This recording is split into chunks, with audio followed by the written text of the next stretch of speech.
റസൂൽ പൂക്കുട്ടിയും സജിനയും 4 വർഷമായി പ്രണയത്തിൽ. വിവാഹം ഉടനെ ഉണ്ടാകുമെന്ന് സൂചനകൾ. ഇതാണ് സംഭവം. ഇതിൻ്റെ അകത്ത് ഈ ഒരു ഫോട്ടോസ് ഒക്കെ കൊടുത്തിരിക്കുന്നു. അപ്പം ഇവർ തമ്മിലുള്ള ഫോട്ടോസ് ഒക്കെ ഇങ്ങനെ കൊടുത്തിരിക്കുന്നു. വേറെ വർക്കുകളുള്ളവർ അതിന് വിടുക. ഒരുപാട് കഴിവുള്ളവർ ഇവിടെ ഇരിപ്പുണ്ട്. അവരെ പിടിച്ച് മെയിൻ സ്ഥാനങ്ങളിൽ ഇരുത്തുക. എന്നിട്ട് അവിടെ നിന്ന് വീഡിയോ കോൾ ചെയ്ത് ഇവിടെ കാര്യങ്ങൾ ഡീൽ ചെയ്ത് അയാൾക്ക് വേറെ വർക്കുണ്ടായിരുന്നു. ആ പൊട്ടനെ കാണാനും കൂടെ ഞാൻ വന്നത്. കണ്ടായിരുന്നു? ഞാൻ പോയി കണ്ട് സംസാരിച്ചിട്ടുണ്ട്.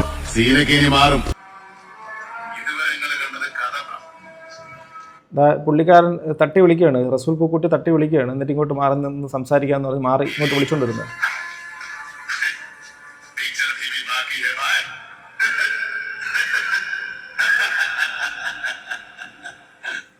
നമ്മുടെ ഈ തലങ്ങളൊന്നുമല്ല ഞങ്ങൾ പിരിയാനുള്ള കാരണം, മനസ്സിലായി. അത് മറ്റു ചില തലങ്ങളാണ്. ഒരിക്കലും ഞാനോ സജനോ അതൊന്നും നമ്മൾ പുറത്ത് പറയില്ല. ഞങ്ങളുടെ ഒരു ട്രസ്റ്റ് അതാണ്.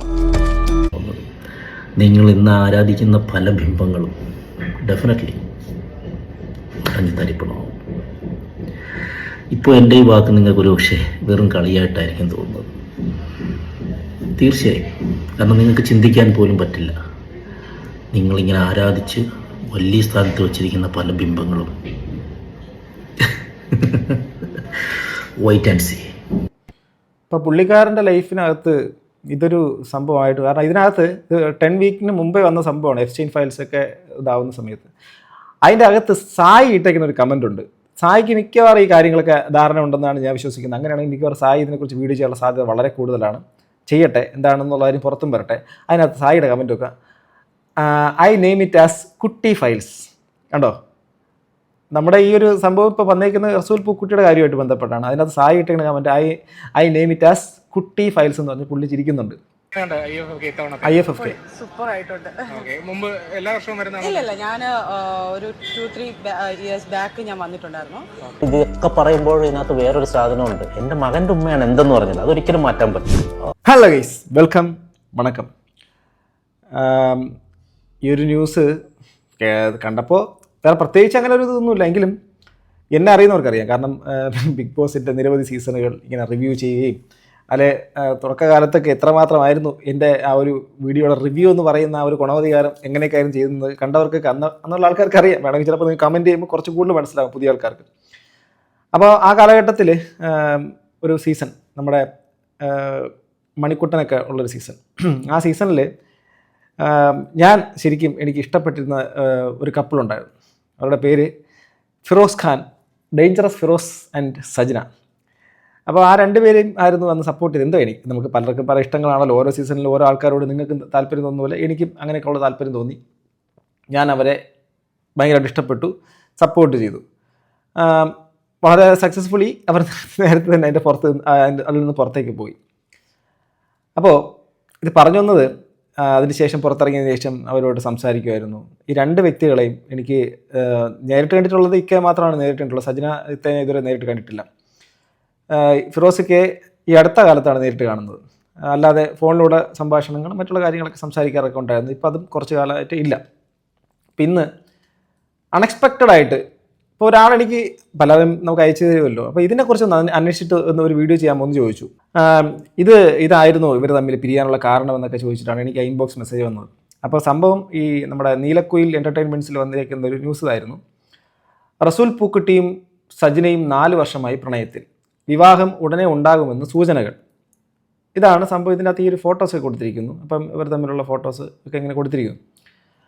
അപ്പോൾ ഇത് വന്നേക്കുന്നത് ഇപ്പോൾ കുറച്ച് മണിക്കൂറുകൾക്ക് മുമ്പാണ് നമ്മുടെ നീലക്കുയിൽ എൻ്റർടൈൻമെൻറ്റ്സിൽ വന്നിരിക്കുന്നത് ഈ ഒരു പോസ്റ്റ്. അപ്പോൾ ഞാനിതിനെക്കുറിച്ച് സ്വാഭാവികമായിട്ട് നമ്മൾ ഇപ്പം മിക്കയെ വിളിക്കാമെന്ന് വിചാരിച്ചാൽ ഇപ്പം പുള്ളിക്കാരനെ ഏത് സാഹചര്യത്തിൽ നിൽക്കുമെന്ന് അറിയത്തില്ല. അത് മാത്രമല്ല, ഇങ്ങനെയുള്ളൊരു കേസ് നമുക്ക് വിളിച്ച് ചോദിക്കാൻ വേണ്ടിയിട്ട് പറ്റുന്നൊരു കാര്യമില്ല. അവർ വിചാരിച്ചത് നമ്മൾ പരിചയമുള്ള ആൾക്കാരല്ലേ, അപ്പം അങ്ങനെയൊക്കെയാണ്. ഞാൻ എന്തായാലും നോക്കിയിട്ട് ഞാൻ വീഡിയോ ചെയ്യാമെന്നുള്ളതാണ് പറഞ്ഞത്.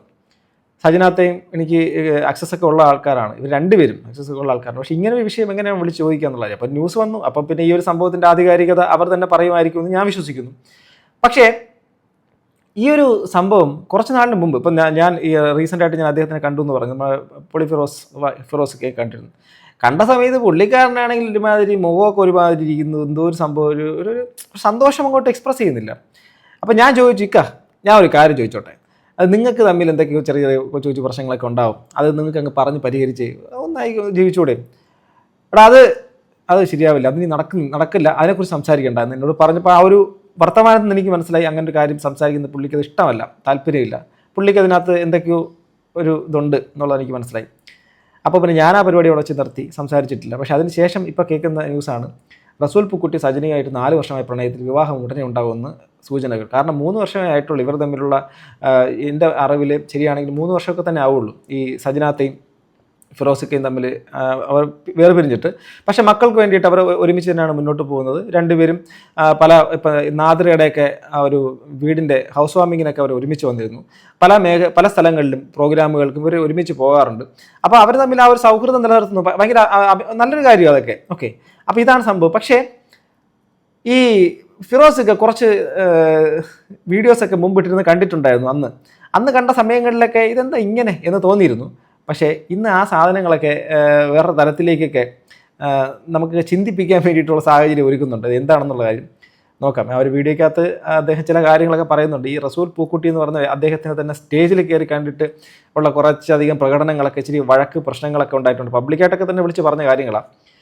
ഓക്കെ, നമുക്ക് ആരും ജഡ്ജ് ചെയ്യേണ്ട, ആരെയും കുറ്റവും പറയേണ്ട. പക്ഷേ ഇത് എന്തൊക്കെയാണ് ഇതിൻ്റെ ഫാക്ട് എന്നുള്ള കാര്യം ഇവരുടെ സൈഡിൽ കൂടെ തന്നെ പുറത്ത് വരട്ടെ എന്നുള്ള കാര്യമാണ്. ആദ്യം റസൂൽ പൂക്കുട്ടി ഇന്നിപ്പം 4 വർഷത്തിന് മുമ്പ് ഇവർ തമ്മിൽ പ്രണയമായിരുന്നു, ഇന്ന് ഉടനെ വിവാഹം ഉണ്ടെന്നൊക്കെ പറയുമ്പോൾ ഈ പുള്ളി കാരണമാണോ ഇവരുടെ ബന്ധം തകർന്നതാണ് ഞാൻ ചിന്തിക്കുന്നത്. കാരണം ശ്രദ്ധിക്കാം, ഇവിടെ പുള്ളി പറയുന്നത്, അഥവാ ഫിറോസൊക്കെ പറയുന്നത് വളരെ മോശമല്ല. അതെന്താ വളരെ മോശം എന്ന് പറയുന്നത്? ഒന്നാമത്തെ കാര്യം എന്ന് പറഞ്ഞാൽ ഇതിൻ്റെ ഒരു ചെയർമാൻ എന്നുള്ളൊരു പൊട്ടനെ പിടിച്ചിട്ടുണ്ട്, മനസ്സിലായി. അദ്ദേഹം ഇന്ന് വരെ ഇവിടെ വന്നില്ല. അതായത് ഇന്ന് വരെ എന്ന് പറഞ്ഞാൽ ഇതിൻ്റെ തുടക്കം മുതൽ ഒരു വലിയ ഞാനൊക്കെ ഇതിപ്പോൾ 30ാമത്തെ ആണെങ്കിൽ ഞാൻ 25 വർഷം മുതൽ ഇവിടെ വന്നിട്ടുള്ള ആളാണ്. നമ്മളത് അത്രയും വലിയ കാര്യമായിട്ട് കാണുന്ന ഒരു സംഭവമാണ്, റെപ്യൂട്ടഡായിട്ട് കാണുന്ന ഒരു സംഭവമാണ്. അപ്പോൾ ഒരു ചെയർമാൻ എന്ന് പറഞ്ഞൊരു പൊട്ടന ഏതോ ഒരു ലക്കിനങ്ങാണ്ട് ഒരു ഓസ്കാർ കിട്ടിയെന്ന് പറഞ്ഞിട്ട് പൊട്ടക്കണൻ ലോട്ടറി അടിക്കുന്നത്, അവനെ പിടിച്ച് ചെയർമാനായിട്ട് തിരിച്ചു. ഇവിടെ എന്നാ വന്നത്? വെറുതെ വേറെ വർക്കുകളുള്ളവർ അതിന് വിടുക. ഒരുപാട് കഴിവുള്ളവർ ഇവിടെ ഇരിപ്പുണ്ട്, അവരെ പിടിച്ച് മെയിൻ സ്ഥാനങ്ങളിൽ ഇരുത്തുക. എന്നിട്ട് അവിടെ നിന്ന് വീഡിയോ കോൾ ചെയ്ത് ഇവിടെ കാര്യങ്ങൾ ഡീൽ ചെയ്ത് അയാൾക്ക് വേറെ വർക്കുണ്ടായിരുന്നു. ആ പൊട്ടനെ കാണാനും കൂടെ ഞാൻ വന്നത്. കണ്ടായിരുന്നു? ഞാൻ പോയി കണ്ട് സംസാരിച്ചിട്ടുണ്ട്.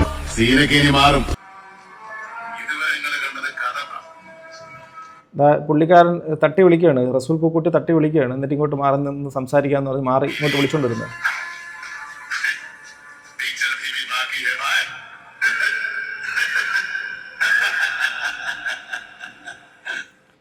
ഇവിടെ ഇപ്പോൾ പൊട്ടിത്തെറിച്ച് സംസാരിച്ച പോളിഫിറോസിക്ക അദ്ദേഹത്തിൻ്റെ സംസാര ശൈലി വെച്ചിട്ട് ആണെങ്കിൽ ആ സംസാരിച്ചേക്കുന്നത് ഇപ്പം ചലച്ചിത്ര അക്കാദമിയുടെ അപ്പോഴത്തെ ഒരു ചെയർമാൻ എന്തോ ആയിരുന്നു നമ്മുടെ ഇദ്ദേഹം, ഇപ്പോഴും അങ്ങനെയാണെന്ന് വിശ്വസിക്കുന്നത്, റസൂൽ പൂക്കുട്ടി.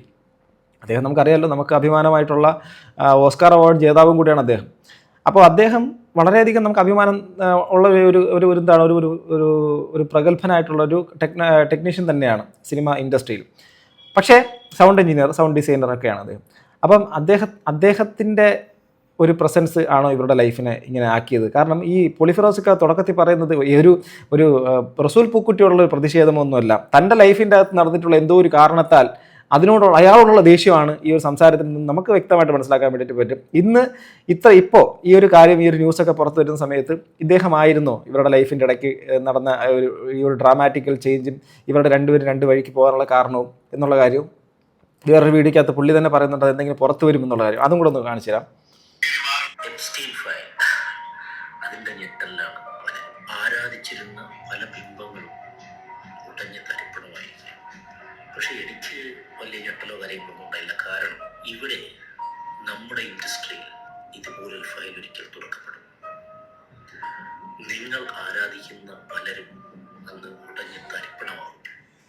അതിൽ ചില വലിയ അവാർഡുകൾ വാങ്ങിയ, അതായത് വേൾഡിൽ വലിയ അവാർഡുകൾ വാങ്ങിയെന്ന് പറയുന്നത് ഓസ്കാറാണ്.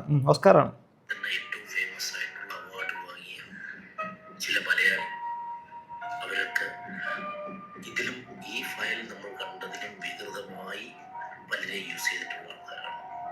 പലരെ യൂസ് ചെയ്തിട്ടുള്ള ആൾക്കാർ. ശ്രദ്ധിക്കണം. അത് എന്തായാലും കാലം അത് തെളിയിച്ചിട്ടേ ഉള്ളൂ. അന്ന് ഈ ഇപ്പം കണ്ട ഈ ഞെട്ടലിനേക്കാളും അതീവ ഞെട്ടലായിരിക്കും നിങ്ങൾക്കുണ്ടാവുന്നത്.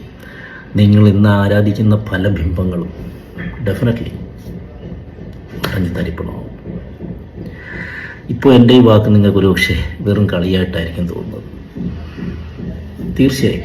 കാരണം നിങ്ങൾക്ക് ചിന്തിക്കാൻ പോലും പറ്റില്ല, നിങ്ങളിങ്ങനെ ആരാധിച്ച് വലിയ സ്ഥാനത്ത് വച്ചിരിക്കുന്ന പല ബിംബങ്ങളും വൈറ്റ് ആൻഡ് സീ. ഇപ്പോൾ പുള്ളിക്കാരൻ്റെ ലൈഫിനകത്ത് ഇതൊരു സംഭവമായിട്ട്, കാരണം ഇതിനകത്ത് 10 വീക്കിന് മുമ്പേ വന്ന സംഭവമാണ് എഫ്സ്റ്റൈൻ ഫയൽസൊക്കെ ഇതാവുന്ന സമയത്ത്. അതിൻ്റെ അകത്ത് സായി ഇട്ടേക്കുന്ന ഒരു കമൻ്റ് ഉണ്ട്. സായിക്ക് മിക്കവാറും ഈ കാര്യങ്ങളൊക്കെ ധാരണ ഉണ്ടെന്നാണ് ഞാൻ വിശ്വസിക്കുന്നത്. അങ്ങനെയാണെങ്കിൽ മിക്കവാറും സായി ഇതിനെക്കുറിച്ച് വീഡിയോ ചെയ്യാനുള്ള സാധ്യത വളരെ കൂടുതലാണ്. ചെയ്യട്ടെ, എന്താണെന്നുള്ള കാര്യം പുറത്തും വരട്ടെ. അതിനകത്ത് സായിയുടെ കമൻ്റ് ഒക്കെ I name it as Kutty files. കണ്ടോ, നമ്മുടെ ഈ ഒരു സംഭവം ഇപ്പോൾ വന്നേക്കുന്ന റസൂൽ പൂക്കുട്ടിയുടെ കാര്യമായിട്ട് ബന്ധപ്പെട്ടാണ്. അതിനകത്ത് സായി ഇട്ടേക്കുന്ന comment I name it as Kutty files എന്ന് പറഞ്ഞ് പുള്ളി ചിരിക്കുന്നുണ്ട്. Not so funny bro, mind ആക്കണ്ട, എന്തെങ്കിലും പറഞ്ഞിട്ട് പൊക്കോട്ടെ, ഇബ്രാഹിം കുട്ടി എന്നാക്കിയാലോ, ലാലപ്പൻ ഫയൽസ്. ഓക്കെ, അപ്പോൾ അന്ന് ആർക്കും മനസ്സിലായില്ല, ഈവൻ എനിക്കും മനസ്സിലായിട്ടില്ല. ഞാൻ ആരെയും ആരാധിക്കാറില്ല എന്നൊക്കെ പറഞ്ഞു. ആരാ, മമ്മൂട്ടിയാണോ? എന്തെങ്കിലും അറിയാമെങ്കിൽ ധൈര്യമായി പറഞ്ഞു. സോ ഇത് അന്നും ഈ കമൻറ്റ് ബോക്സിലടക്കം ആർക്കും ഒന്നും മനസ്സിലാവാത്തൊരു കാര്യം, തൻ്റെ ലൈഫിൻ്റെ അകത്ത് ഒരു പ്രധാനമായിട്ട് നിന്നൊരു വ്യക്തി അവരുടെ ലൈഫിൽ നിന്ന് പുറത്തേക്ക് പോയതിന് ശേഷം ആ വ്യക്തിയിൽ ഉള്ള ഒരു കാര്യവും അവരുടെ പേഴ്സണലാണ്, അതുകൊണ്ട് അവർ പോകുന്നതെങ്കിൽ പൊക്കോട്ടെ എന്നുള്ള രീതിയിൽ പുള്ളി ഇതൊന്നും വിളിച്ച് പറഞ്ഞിട്ടില്ല എന്നുള്ളൊരു കാര്യം എനിക്ക് തോന്നുന്നൊരു മാന്യതയാണെന്ന് തോന്നുന്നു അല്ലേ. അത് പറയാത്തത് ഒരു മാന്യത തന്നെയാണ്. ബട്ട് ഇപ്പോൾ ഇങ്ങനെ ഒരു ന്യൂസൊക്കെ വരുന്ന സമയത്ത് സ്വാഭാവികമായിട്ട് ഇനി വല്ലതൊക്കെ പുറത്ത് വരുമായിരിക്കാം. ചിലപ്പം സജിനാഥയോ അല്ലെങ്കിൽ ഇദ്ദേഹം തന്നെയോ അല്ലെങ്കിൽ ഇപ്പം സായിയോ അല്ലെങ്കിൽ മറ്റുള്ള ആൾക്കാർ അറിയുന്നവരോ ഒക്കെ ചിലപ്പോൾ ഇതിൻ്റെ പിന്നിൽ എന്തായിരുന്നു എന്നുള്ള കാര്യം ചിലപ്പോൾ ഇനി പുറത്ത് പറഞ്ഞേക്കാം. നമുക്ക് നോക്കാം. ഇവർ ഈ സജിനാഥ ഈ ഇതിനകത്ത് പോയി ഈ ഒരു നമ്മുടെ KLF-ൽ തന്നെ പങ്കെടുക്കുന്ന ഒരു സംഭവം. KLF നമ്മുടെ ഇതിനകത്ത് IFFK സൂപ്പർ ആയിട്ടുണ്ട്. മുമ്പ് എല്ലാ വർഷവും വരുന്ന ഇല്ല, ഞാൻ ഒരു 2-3 ഇയേഴ്സ് ബാക്ക് ഞാൻ വന്നിട്ടുണ്ടായിരുന്നു. പിന്നെ അതിനുശേഷം ഇപ്പോഴാണ് വരുന്നത്. സിനിമ ഏതെങ്കിലും കണ്ടായിരുന്നു? ഇല്ല, ഒന്നും കണ്ടിട്ട് ഞാൻ വന്നതേ ഉള്ളൂ. ഇനി ഏതൊക്കെയാണ് കാണാൻ സെലക്ട് ചെയ്ത് ഒരു പ്ലാനിങ്ങും ഇല്ല. ഇനി എല്ലാം നോക്കി നല്ല മൂവീസിന്റെ റിവ്യൂ ഒക്കെ കേട്ടിട്ട് കാണാം. ഓക്കെ, ഈ ഇപ്പൊ നാളെ കാതൽ പോലുള്ള സിനിമകളൊക്കെ പ്രദർശിപ്പിക്കുന്നുണ്ട്. അപ്പൊ അത്തരത്തിലുള്ള സിനിമകളുടെ ഭാഗമാകാൻ അല്ലെങ്കിൽ എങ്ങനെയാണ് ഇനി സിനിമ ഇൻഡസ്ട്രിയിലേക്കുള്ള ഒരു വരവ് കൂടി? മനസ്സിലായില്ല എനിക്കൊന്നും. സിനിമ ഇൻഡസ്ട്രിയിലേക്കുള്ള ഒരു വരവ് എങ്ങനെയാണ് പ്രതീക്ഷിക്കുന്നത്? മൂവി മൂവി നല്ല മൂവീസ് ഒക്കെ വരുന്നത് എടുക്കുന്നുണ്ട്. തമിഴ് മൂവീസ് ഒക്കെയാണ് കൂടുതൽ ഇപ്പോൾ വന്നുകൊണ്ടിരിക്കുന്നത്. അതൊക്കെ ഇപ്പോൾ ചെയ്തുകൊണ്ടിരിക്കുകയാണ്. നല്ല സ്റ്റോറീസ് നോക്കി നല്ല പ്രൊഡ്യൂസർ ഡയറക്ടേഴ്സ് എല്ലാം നല്ല ബാനറിൽ നോക്കിയിട്ട് ചെയ്യുന്നുണ്ട്. ചെയ്യാൻ വേണ്ടിയിരിക്കുന്നത്. Okay, thank you so much. Okay, അപ്പോൾ അവർ IFFKയുടെ ആ ഒരു വേദിയിൽ വന്നത് കണ്ടു. അതേ IFFKയിൽ റസൂൽ പൂക്കുട്ടിയെ തെറി പറഞ്ഞുകൊണ്ട് ഇദ്ദേഹം നിൽക്കുന്നത് നമ്മൾ കണ്ടു. അന്ന് IFFKയിൽ ആ ഒരു വിഷയം ചില വിവാദമായതായിരുന്നു. നമ്മുടെ ഇദ്ദേഹത്തിൻ്റെ ഇതുമായിട്ട് ബന്ധപ്പെട്ടിട്ട് കറക്റ്റായിട്ടുള്ള കാര്യങ്ങളായിട്ട് ചെയ്തിട്ടില്ല എന്നുള്ള കാര്യം, കോർഡിനേഷൻ്റെ ഫ്ലോപ്പായിട്ടുള്ള കാര്യങ്ങളൊക്കെ അന്ന് ന്യൂസ് വന്നിട്ടുണ്ടായിരുന്നു. ഓക്കെ, ഇതേ രണ്ട് വ്യക്തികളും കൂടെ തന്നെ ആ പാട്ടിട്ടുണ്ട്. അത് ആടുമ്പോൾ ഇതും കൂടെ കാണുമ്പോൾ നല്ല ഒരു സങ്കടം തോന്നും. അത് നമുക്കറിയുന്ന ആൾക്കാരല്ലേ. നാദിറ മേറിൻ്റെ ഹൗസ് വാമിങ്ങിന് എന്ത് വന്നതാണ്. അദ്ദേഹവും അവർ തമ്മിൽ പിരിഞ്ഞു എങ്കിലും ഒഫീഷ്യലി പിരിഞ്ഞു എങ്കിലും ആ മക്കളുമായിട്ട് വരുന്നത്. കാരണം ഫിറോസൊക്കെ എപ്പോഴും പറഞ്ഞൊരു കാര്യമാണ്, എൻ്റെ കുഞ്ഞിൻ്റെ എന്നോടന്ന് പറഞ്ഞിരുന്നു, എൻ്റെ കുഞ്ഞിൻ്റെ അമ്മയാണ് അത് എന്ന് പറഞ്ഞിരുന്നു. അതുകൊണ്ട് അതിനെക്കുറിച്ച് ചോദിക്കണ്ട എന്ന് പുള്ളി സ്ട്രിക്റ്റായിട്ട് പറഞ്ഞിരുന്നു. കണ്ടോ, അവർ അപ്പോഴും ഒരുമിച്ച് തന്നെയാണെന്ന്. സോ അവരുടെ ഇടയിൽ എന്തൊക്കെയോ സംതിങ് സംഭവിച്ചിട്ടുണ്ട്, നമുക്കറിയാത്ത കാര്യങ്ങളാണ്. അതുകൊണ്ട് തന്നെ ഇൻ്റർപ്രറ്റ് ചെയ്തിട്ട് അവരിങ്ങനെ ആയിരുന്നു, അവരങ്ങനെ ആയിരുന്നു. പക്ഷേ ഈ വന്നേക്കുന്ന ന്യൂസ് ശരിക്കും പറഞ്ഞാൽ ഒരു എന്തോ ഇവരുടെ ഈ ഒരു ജീവിതം ഇങ്ങനെ ആവുന്നതിൻ്റെ കാരണം ഇതായിരുന്നു എന്നൊരു തോന്നിപ്പിക്കുന്നതാണ്. ഓക്കെ, ബാക്കി ഒരു കാര്യം കഴിയാണ് കാര്യങ്ങൾ. റെസ്പെക്ട് പോകുന്നല്ല അർത്ഥം. ഇതൊക്കെ പറയുമ്പോൾ ഇതിനകത്ത് വേറൊരു സാധനമുണ്ട്. എൻ്റെ മകൻ്റെ ഉമ്മയാണ് എന്തെന്ന് പറഞ്ഞത്, അതൊരിക്കലും മാറ്റാൻ പറ്റും. പുള്ളിക്കാരൻ എൻ്റെ കുഞ്ഞുങ്ങളുടെ അമ്മ ഇതിനകത്ത് വന്ന് പെട്ടു എന്നുള്ളതാണ്. പുള്ളിയൊന്നും അല്ല ഇത്. പുള്ളിയൊക്കെ വന്നിട്ട് എന്ത് ചെയ്യാനാണ്? ഇല്ല, എനിക്ക് ഈ ലോകത്ത് ഇനി ഒരു സ്നേഹം വേണ്ട, അല്ലെങ്കിൽ എല്ലാ പെണ്ണുങ്ങളും ഇത്തരക്കാരാണ്, അല്ലെങ്കിൽ എല്ലാ ആണുങ്ങളും ഇത്തരക്കാരാണെന്ന് ആർക്കും പറയാൻ പറ്റത്തില്ല. ഡിപ്പെൻസ് ആണ്. അത് എനിക്കിപ്പോൾ ഇവിടെ നിന്നിട്ട് പറയാൻ പറ്റില്ല ഞാൻ ശബ്ദം എടുക്കുകയാണ്, എനിക്ക് എന്തിനാണ് ഞാൻ ശബ്ദം എടുക്കുന്നത്? ഒരു പക്ഷേ ഞാൻ വിവാഹം കഴിക്കാം. ലോകത്ത് ഒരാൾക്ക് പകരം വേറൊരാൾക്ക് ആകാൻ കഴിയും. ഈ ഒരാൾ തന്നെ ഒതുങ്ങുന്നതാണ് ഏറ്റവും നല്ലത്. തലവേദനയും ഇല്ല, സംശയങ്ങളില്ല, ഒരു ടെൻഷനും ഇല്ല. ഈ രണ്ടുപേരുണ്ടെങ്കിൽ തന്നെ എന്ത് ടെൻഷൻ അടിക്കണമെന്ന് അറിയാം. ഞാൻ പറയാം, ഈ തലങ്ങളൊന്നുമല്ല ഞങ്ങൾ പിരിയാനുള്ള കാരണം. മനസ്സിലായി? അത് ഇവിടെ ശ്രദ്ധിച്ചു നോക്കൂ. ഞാൻ പറയാം, ഈ തലങ്ങളൊന്നുമല്ല ഞങ്ങൾ പിരിയാനുള്ള കാരണം. മനസ്സിലായി? അത് മറ്റു ചില തലങ്ങളാണ്. ഒരിക്കലും ഞാനോ സജനോ അതൊന്നും നമ്മൾ പുറത്ത് പറയില്ല. ഞങ്ങളുടെ ഒരു ട്രസ്റ്റ് അതാണ്. അവർ പുറത്ത് പറയാതെ സൂക്ഷിച്ചിരുന്ന കാര്യമാണ് ഇപ്പോൾ പുറത്തേക്ക് വന്നിരിക്കുന്നത് എന്നാണ് മനസ്സിലാക്കിയതിലൂടെ കഴിയുന്നത്. പുള്ളിക്കാരനെ പലർക്കും പുള്ളി ഇങ്ങനെ തുറന്നിങ്ങനെ സംസാരിക്കുന്നുണ്ട്. പുള്ളി ആർക്കും അത്ര ചില സമയങ്ങളിലെങ്കിൽ പുള്ളിയോട് ചില വെറുപ്പും ദേഷ്യമൊക്കെ ഉണ്ട്. ഞാനെപ്പോഴും പറയുന്നു, അവരുടെ സ്വകാര്യ ജീവിതത്തിൻ്റെ അകത്ത് നടന്നിട്ടുള്ള പ്രശ്നങ്ങൾ എന്താണെന്നുള്ള കാര്യം അത് ഇങ്ങനെയാണോ അങ്ങനെയാണോ എന്നൊന്നുമല്ല. പക്ഷേ അന്ന് കുറച്ച് കാലത്തിന് മുമ്പ് തന്നെ ഈ പുള്ളി ഇൻസ്റ്റഗ്രാമിനകത്തൊക്കെ പങ്കുവച്ച കാര്യത്തിൻ്റെ അകത്ത് പുള്ളി ധ്വനി വെച്ച് സംസാരിച്ചിട്ടുള്ളത് അവാർഡ് കിട്ടിയിട്ടുള്ള, അത് ലോകപ്രസിദ്ധമായ അവാർഡ് കിട്ടിയിട്ടുള്ള മലയാളിയായിട്ടുള്ള ചില വ്യക്തികൾ അവരുടെ ശരിക്കുള്ള സ്വഭാവം പുറത്തേക്ക് വരും എന്നുള്ളത്. ഇവിടെ 3 വർഷം ആവുന്നു ഇവർ തമ്മിൽ വേർപിരിഞ്ഞിട്ട്, പക്ഷേ 4 വർഷം കൊണ്ടുള്ള പ്രണയം എന്നൊക്കെ പറഞ്ഞിട്ടൊരു ന്യൂസ് വരുന്ന സമയത്ത് സ്വാഭാവികമായിട്ട് ചിന്തിക്കാൻ പറ്റുന്ന കാര്യങ്ങളാണല്ലോ. അപ്പോൾ അങ്ങനെയാണെങ്കിൽ ഇവർക്കിടയിൽ, ഇവരുടെ ലൈഫിൻ്റെ ഇടയിൽ മറ്റൊരു വ്യക്തി, അദ്ദേഹം ഈ വ്യക്തി തന്നെയാണോ, അതോ ഇതല്ല എങ്കിൽ അത് പറയേണ്ടവർ ഇവർ തന്നെയാണ്, അടിസ്ഥാനപരമായിട്ട് പറയാൻ പറ്റും. അങ്ങനെയൊന്നും അല്ല, അതൊക്കെ വെറും ആരോപണമാണെങ്കിൽ അത് നിഷേധിച്ചുകൊണ്ട് തന്നെ സംസാരിക്കാം. അതല്ല, അതിൻ്റെ പിന്നിൽ ചില കാര്യങ്ങളുണ്ട്.